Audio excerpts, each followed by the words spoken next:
Good morning student. आज हम हिंदी उत्थान हिंदी पाठ व्याकरण क्लास 3 का पाठ पहला भाषा को लेते हैं।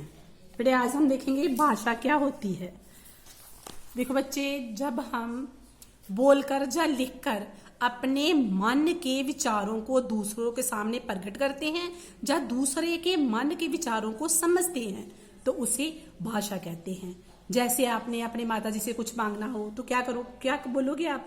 कुछ तो कहोगे ना कि मुझे खाना चाहिए या मैंने पानी पीना है।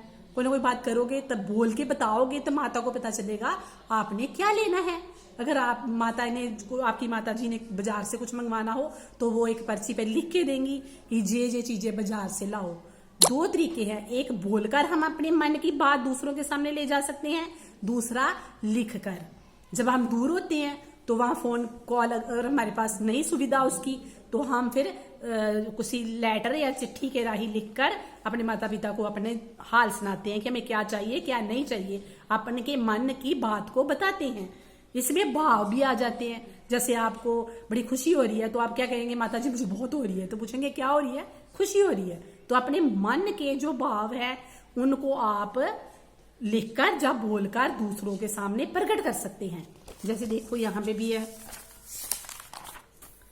जिस साधन के द्वारा हम अपनी बात या विचारों को दूसरों को समझाते हैं अथवा दूसरों की बात या विचारों को समझते हैं उसे भाषा कहते हैं। जैसे पंजाब की भाषा पंजाबी है और हमारी राष्ट्रीय भाषा हिंदी है, और बिना भाषा के हम एक दूसरे से वार्तालाप नहीं कर सकते क्योंकि हमारे मन में क्या चल रहा है दूसरा नहीं समझ सकता। अगर हम बोलकर उसको बताएंगे या लिखकर उसको बताएंगे तभी दूसरों को पता चलेगा कि हम क्या कहना चाहते हैं। बिना भाषा के बातचीत बिल्कुल संभव नहीं है।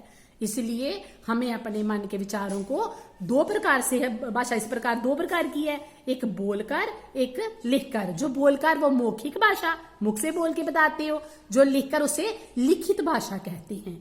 इस प्रकार जिससे हम अपने मन के विचार को दूसरों के सामने प्रकट करते हैं, दूसरों के विचारों को समझते हैं, उसे भाषा कहते हैं।